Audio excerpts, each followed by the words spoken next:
How many people would like to improve their memory? All of us, right? Memory failures are common. We all have memory failures in our daily life. And this is perfectly normal. Whether it be forgetting your car keys, not remembering the name of an acquaintance, or failing to show up for an appointment on time, we all forget things. We're not computers, and our memories are not perfect. But there are things that we can do to improve our memory functioning. Let's imagine for a minute that you have a medical illness that causes impaired memory, substantially impaired memory. There are many illnesses out there like this. Some have neurological causes, like multiple sclerosis, traumatic brain injury, stroke. Others have non-neurological causes, disorders such as cardiac failure, diabetes, or perhaps major depression.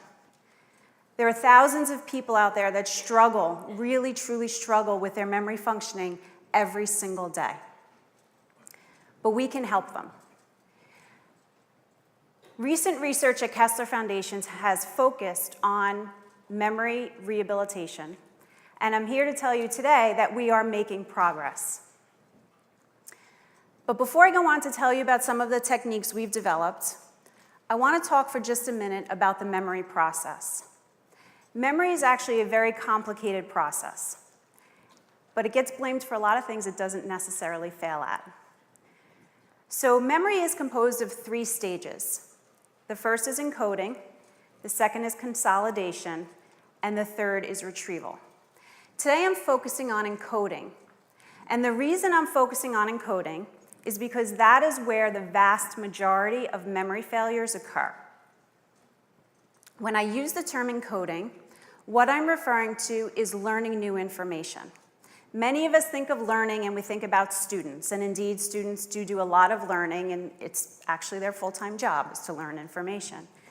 But we learn things every single day of our lives. We are constantly relying on our learning and memory system. So you may need to remember what to get at the store. You may need to remember a series of to-do items throughout your day. You're learning the name of a new acquaintance. You're learning a new process that you might have to perform at work. There are so many memory-taxing situations in our daily lives that we can only improve our lives by learning this new information. So how do we do that?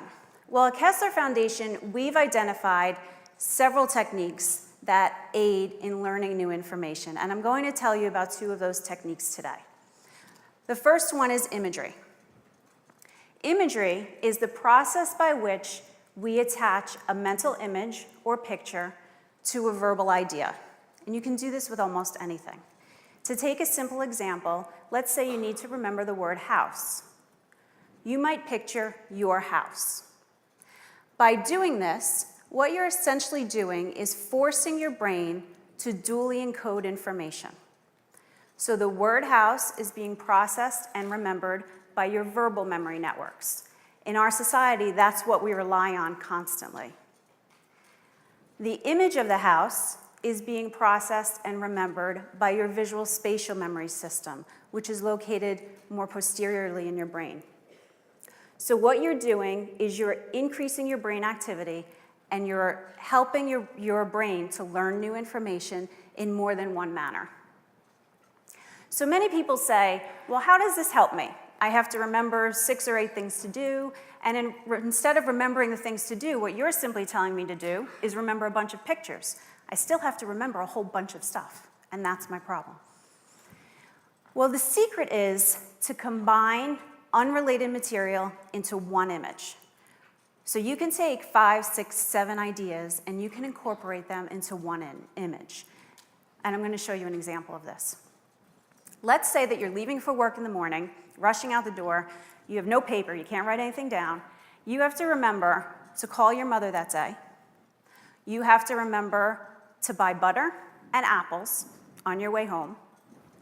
You have to remember to pick up coffee for your 9 a.m. meeting, because you want that meeting to go well, and coffee always helps. And finally, you need to remember that last night when you were working, you had to change your network password, and it's now Blossom. Those are 5 completely unrelated pieces of information that you're going to need throughout your day. You can combine them into one image, and I'm going to show you how. If you look on the screen, in the center of the screen you see a face, a picture of a mother. That is the best image of the mother that you can use is your own mother, because that's the most salient image for you. That's the easiest image of a mother for you to call to mind. So that would be person-specific. Jane's mother, probably different from Tom's mother. Next, you'll notice that the particular mother on the screen is sitting in a butter churner. And this is to demonstrate an example. Perhaps the person who needs to remember this information is a history buff. And the image of a butter churner pops to his mind very simply. So that's how he portrays his mother. That is not going to work for most of us, but it will work for this one individual. So this is how he pictures his mother.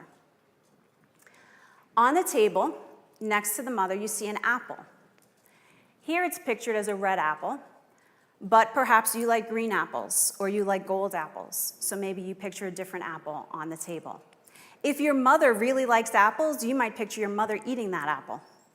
Anything that makes that image more salient and more specific to your experiences and your memories. Next to the apple, you have that cup of coffee. Remember, you have to pick up coffee on your way to your 9 a.m. meeting. I want you to notice something about that cup of coffee. That cup of coffee isn't an on-the-go cup, and there's a reason for that. The reason is that when I have my coffee, I never, ever sit down at a table and have a cup of coffee. I'm always running from one place to another, and I have the on-the-go cup in my hand. That's salient to me. My husband, on the other hand, sits down at the kitchen table and has his cup of coffee in his mug every single morning. His image would be different. His coffee would be in his mug, because that's a very easy image for him to call to mind. The final thing you had to remember was that last night you had to change your network password to the word blossom. That seems like it should be easy to picture. Blossoms, fairly simple. You could picture a bouquet of flowers. You could picture a garden. You could picture many, many different things, tulips, roses. But how do you remember that the word you need to retrieve is blossom? Not bouquet, not tulips, not garden. It's blossom. Well, this is how I would do it. I associate the word blossom most strongly with the cherry blossoms that bloom in Washington, D.C.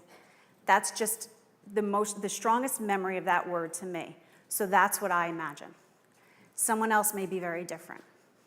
So as you can see, you could take several very, very different pieces of information, combine them into one image, and make those items much easier for you to remember. So now, instead of remembering that you have to do these 5 things throughout the course of your day, you have one image.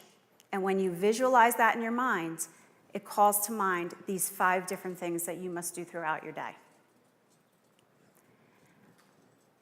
Now let's move on to another technique.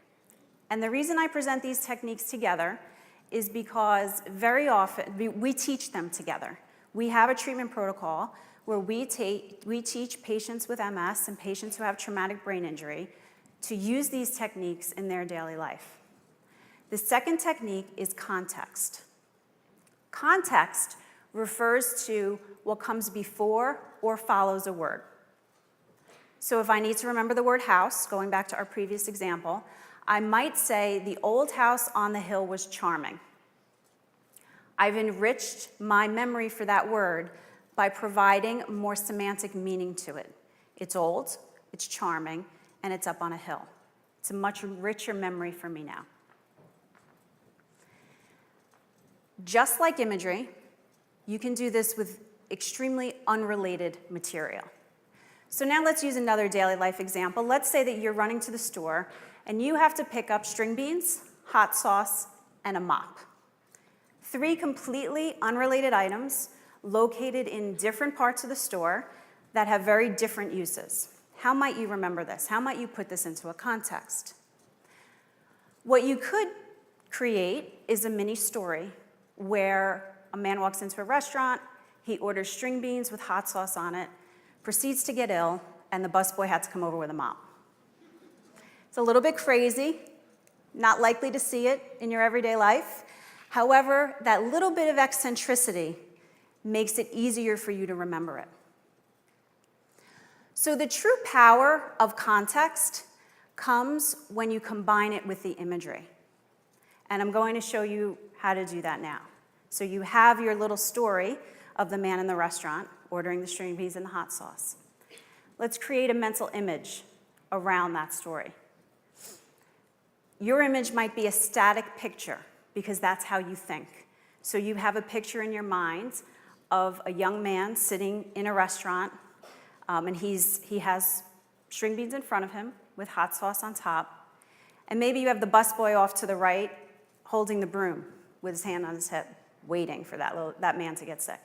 So that's one image if you like to do it in an image format. Someone else may think more in a movie reel. Perhaps someone else would envision the man walking into the restaurant, sitting down, ordering his hot sauce and his string beans, and then he sees him get ill. He sees the waiter come over and clean up the mess. Either way, it works. But you have to do it in a manner that works best for you. So at Kessler Foundation, we've been doing this research in traumatic brain injury and multiple sclerosis. We teach these two techniques in a 10-session treatment protocol. It's 5 sessions per week for 2 weeks. And what we find after treatment is a significant improvement in someone's memory abilities. On our paper and pencil tests of memory functioning, where we ask patients to remember a list of words, they do substantially better after treatment than they do before. But more importantly, these patients are reporting that their memories in daily life are better. They're able to apply these techniques to their daily life. Their memory dysfunction is less impactful on their daily life. They're able to participate in society. They're able to manage their finances.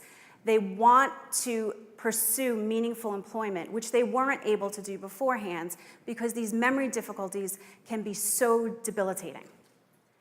So that's a tremendous finding. Finally, and perhaps most interestingly, depending on your background, we also see that the brain changes how it's learning and remembering information in only 10 sessions across 5 weeks. We're changing how the brain is working, and that's a pretty amazing finding.